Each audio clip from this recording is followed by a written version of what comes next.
नेता है, हम थोड़ी कुछ ना अरे भाई आप लिख के दीजिए, क्यों नहीं जा सकते?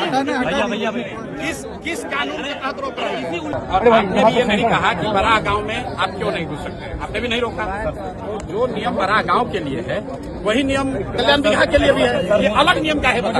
मुझे कह लीजिए सर, कल्याण बिघा में हम क्यों नहीं जा सकते ये बता दीजिए, और कुछ नहीं। हमको लिख के दे दीजिए। आपकी बात का जवाब एज पर ला सर, ये एसेस करना हमारी ड्यूटी भी है, रिस्पॉन्सिबिलिटी भी है, और ये मेरा पावर भी है। ठीक है कि जो सुरक्षित कार्यक्रम आपने हमें घोषित दिया है, लिख करके भी दिया, जिसका अनुमति भी प्रशासन ने दिया आपको, कि वो सही तरीके से संपन्न हो, आपका सही रूट जो है वो निर्धारित हो जी, और सुरक्षित जो है सारा कार्यक्रम हो सर। तो प्लीज आपके सहयोग के लिए धन्यवाद सर। बस किस कानून के तहत आप हमको कल्याण बिघा जाने के लिए रोक रहे हो? लिख के दे दीजिए। मैं क्या कह रहा हूँ, आप समझ लिख के दे दीजिए, आप समझ लीजिए, लिख के दीजिएगा ना। आपने फिर वहाँ क्यों लिखा था? फिर जैसे श्रम कल्याण में आपने परमिशन सभा है वहाँ, हाँ तो सभा है, तो आप वही करिए ना। तो क्या है आप पीछे काम आप नहीं रोक दीजिएगा, आप रोक दीजिएगा सर मेरी बात आप हमको रोक दीजिएगा। आप ही एसडीएम है, तो आप यहाँ हमको गाँव में हमको आने के लिए आपसे परमिशन लेना पड़ेगा। आपने कहा नहीं आप एसडीएम हो तो आप परमिशन तो लॉ एंड ऑर्डर होगा तो आप कौन जिम्मेदार है? अरे आप लॉ एंड ऑर्डर के यहाँ पुरोधा बन रहे हैं, हम पिछले गाँव में गए थे, लॉ एंड ऑर्डर नहीं हुआ, तो उसका भी आपने सूचना नहीं दिया, दिया। आ ही रहे थे। आप नहीं पकड़े, वहाँ क्यों नहीं रोके? आपके जिला अध्यक्ष से अरे सुनिए, ये सुनिए ना, रुकिए, बताइए अभी आपको ज्यादा सुनिए, मुख्यमंत्री के जिला में एसडीएम हो गए हैं तो राजनेता मत बनिए, बन रहे हैं। मैं सुन रहा हूँ आपके बारे में। आप किस अधिकार के तहत हमको किसी गांव में जाने के लिए रोकना है वो लिख के दे दीजिए, लिख के दीजिए, आपका परमिशन लिख के दीजिए।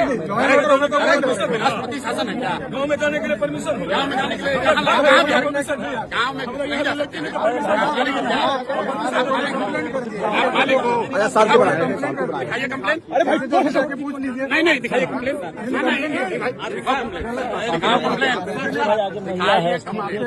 बिल्कुल मैं आपसे बहुत इज्जत से बात कर रहा हूँ, दिखाइए कंप्लेन।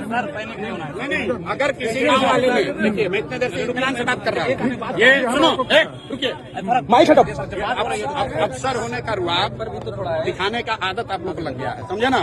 और आपसे कम पढ़े लिखे और अफसर नहीं है हम। रोज पूरा बिहार में घूम रहे हैं, आपसे पूछ कर नहीं घूमेंगे। अरे आप अभी आपको इतना नहीं पावर सरकार ने संविधान ने दिया क्या? नहीं बेकार दिमाग मत करो, आप रोक लीजिएगा, आप रोक लीजिएगा। सही बात आप हमको समझाओगे। डीएम साहब से बात करो, प्लीज। अगर आपको उलझना है, नहीं सर क्यों उलझना चाहते हो आप? इससे बचाना आपका भी काम है।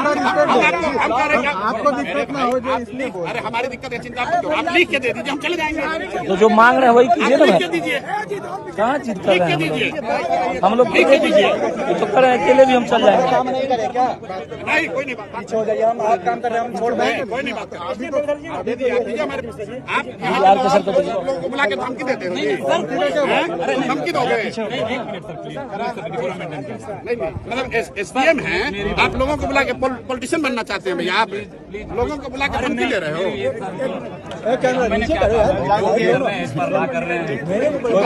लॉ ब्रेक करने वाले लोग नहीं है। अरे मेरे भाई हम लोग लॉ ब्रेक करने वाले लोग नहीं है।